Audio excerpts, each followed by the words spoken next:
बोल टीवी। आपको बता दें कि तेजस्वी यादव की याचिका पर दिल्ली हाईकोर्ट ने सीबीआई को नोटिस दे दिया। क्या ये तेजस्वी यादव की जीत है?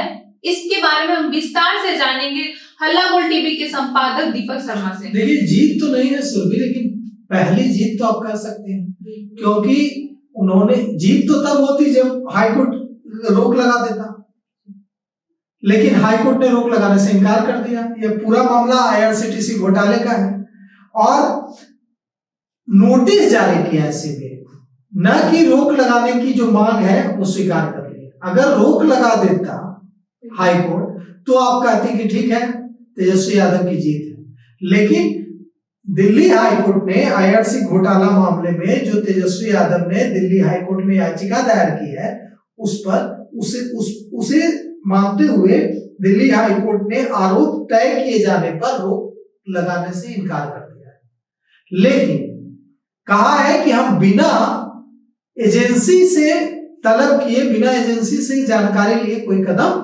नहीं उठा सकता। इसके लिए एजेंसी कौन है? तो सीबीआई है। तो सीबीआई को दिल्ली हाईकोर्ट ने नोटिस जारी किया है और आप यह कह सकते हैं कि यह पहली जीत है।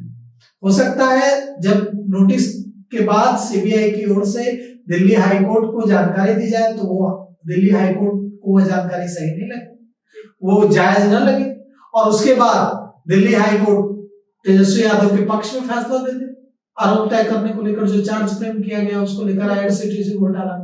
लेकिन अभी आईआरसी घोटाला मामले में दिल्ली हाईकोर्ट ने तेजस्वी यादव की याचिका पर सीबीआई को नोटिस जारी किया है।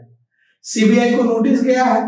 अब इस मामले में क्या हुआ था, तो तेजस्वी यादव के खिलाफ आईआरसी घोटाले में ट्रायल कोर्ट ने आरोप तय कर दिए थे, मतलब चार्ज फ्रेम कर दिया गया। चार्ज फ्रेम करना किसी भी पॉलिटिशियन के लिए, राजनेता के लिए बहुत खतरनाक बात हो जाती है। अगर किसी मामले में, किसी केस में किसी राजनेता के खिलाफ चार्ज फ्रेम हो जाता है, मतलब उसके खिलाफ ट्रायल शुरू होगा और उसकी सजा हो सकती है। अगर उसको सजा हो जाएगी, सजा याफ्ता हो जाएगा तो चुनाव नहीं लड़ पाएगा, उसकी राजनीति खत्म हो जाएगी। तो इसलिए तेजस्वी यादव को यह पता है कि चार्ज फ्रेम होना किसी नेता के लिए इससे ज्यादा खतरनाक बात कोई नहीं हो सकती। कि एक बार चार्ज फ्रेम हुआ तो ट्रायल शुरू होगा, ट्रायल शुरू होगा तो सजा हो सकती है। लालू प्रसाद यादव अब चुनाव नहीं लड़ सकता है। क्यों नहीं लड़ सकता है? क्योंकि वो सजा याफ्ता है।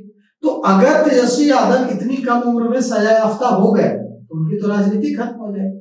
तो इसलिए उनको यह बात पता है, इसलिए वे दिल्ली हाईकोर्ट गए। उन्होंने कहा कि हमारे खिलाफ जो ट्रायल कोर्ट ने जो चार्ज फ्रेम किए हैं वो गलत है। तो अब दिल्ली हाईकोर्ट ने तेजस्वी यादव की याचिका पर सुनवाई करने से पहले सीबीआई को नोटिस दिया। सुनवाई के दौरान कहा कि हम एक बिना एजेंसी को सुने कुछ भी नहीं कहेंगे, कोई फैसला नहीं देंगे। साथ ही साथ अब जब नोटिस जारी हुआ है तो इस मामले की अगली सुनवाई 14 जनवरी को तय की गई।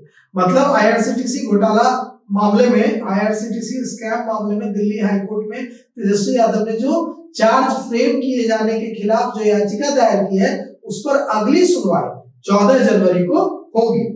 अब इससे पहले लालू यादव को हाईकोर्ट से झटका लगा था।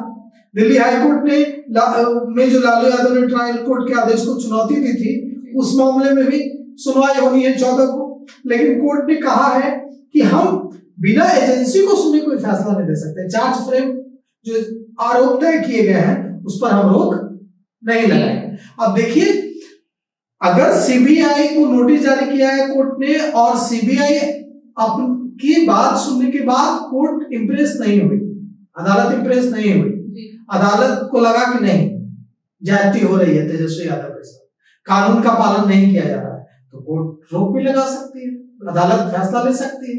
तो अब देखिए इस मामले में 14 जनवरी को क्या फैसला होता है। तो आपने सुना कि 14 जनवरी को इस मामले की सुनवाई होने वाली है। इस पे आपके क्या ओपिनियन है, आपकी क्या राय, हमें कमेंट करके जरूर बताएं। धन्यवाद।